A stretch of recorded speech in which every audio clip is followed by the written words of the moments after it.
All right, ladies and gentlemen, boys and girls, ducks, chickens, cats, dogs, we got the Magic Keyboard Generation 2 for the iPad Pro M4 in 13-inch.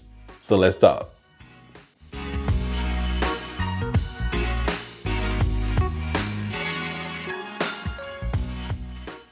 Okay, so right now I got the M4 in an Apple smart cover, smart folio. We're gonna set that to the side for right now. And we actually got Apple Pencil Pro connected to it as well. And now we gotta get this baby unboxed. So without further ado, let's go ahead and do that portion. Excited about the new keyboard because Apple finally listened after many years of using Magic Keyboard. They listened. They listened because this bad boy now has a shortcut row. Okay, and I like the look of it already. So let's get a feel for it, shall we? Oh, it's aluminum on the inside. It's kind of light. I like it. What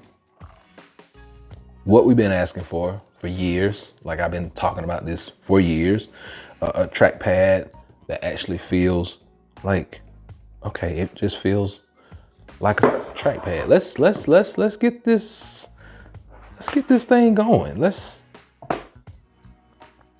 Okay, it's on. Okay, we're on. We tap, we unlock, and we rotate. There we go. All right, so that is what you're gonna see when you put everything together. Now, let's just test out this shortcut row because, like I said, we've been asking for this for years and it has not come to fruition, but now we got it. Search, we shouldn't have any problems with anything that we want to do. All these shortcuts are going to work. You even get an escape key, a dedicated escape key. You also get a, what did it activate? Is that do not disturb? Okay, you got a do not disturb button right here. Do not disturb. And you can lock it and unlock it and swipe up. Okay, Face ID needs to unlock. Okay, there we go. And let's talk about gestures, because what would an iPad be without gestures, right? So gestures work just like they did on the old one. Pull down, push up, push up with multiple fingers, throw away, push up with all the fingers, swipe, swipe, swipe, swipey swipe. Everything works, looks good. One thing I am interested in is this backlight on this keyboard.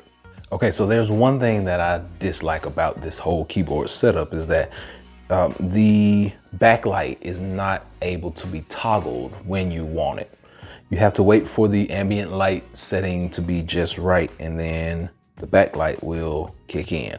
But for the most part, your backlight is not going to work until it senses that there is not enough light for you to be working with.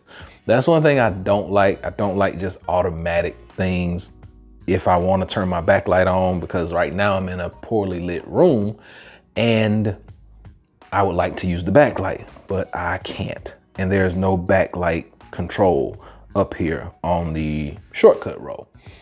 So that's one thing I feel like we could have probably gotten rid of a couple more things up here, like the search maybe, and maybe the do not disturb, and put backlight keys directly on the shortcut row.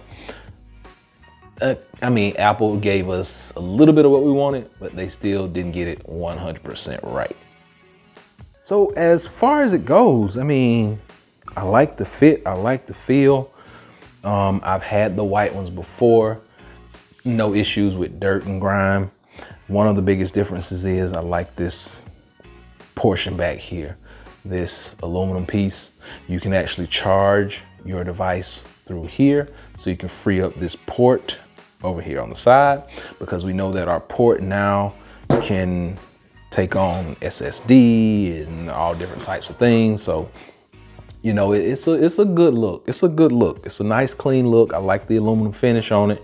I like the fact that we have the shortcut row, and it feels a little bit bigger, a little bit wider maybe.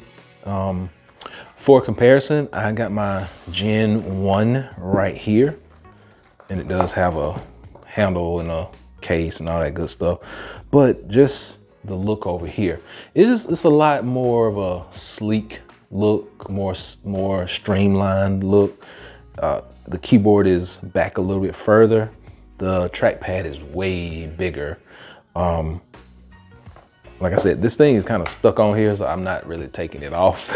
So I can't really give you an accurate weight, but this feels very comparable and even a little bit lighter than the Magic Keyboard that I already have. Feels good, looks good. And once again, you gotta go out and get this stuff, because the old one doesn't work with the new iPad and vice versa. So that's pretty much it. So this keyboard is gonna come in, what did I pay for this? Like 300 bucks or something like that? I'm not sure. I'll drop a link below. You can go by and check it out. I know that from time to time, Best Buy will have sales on it. Apple never has sales on their devices, but I like it. Feels good, looks good. And if you want the new iPad and you want a Magic Keyboard, you gotta go and get one of these. Now, I do have some third-party accessories that you may be interested in. I'll be previewing those a little later on this week, maybe next week, first part of next week. But everything looks good. Auto sleep weight, a little bit of protection for your camera. Still no protection for your Apple Pencil, of course. We should get a little flap or something. Everything is still wide open, and you do get a measure of protection for the actual iPad itself, and I love this. I just hope it doesn't get scratched up too badly. Only time will tell. We'll do a 3-month, a 6-month, 9-month like we typically do when we get a new Magic Keyboard. But that's been it. Hopefully this has been able to help someone out. And until next time, Average Tech Guy out. Peace.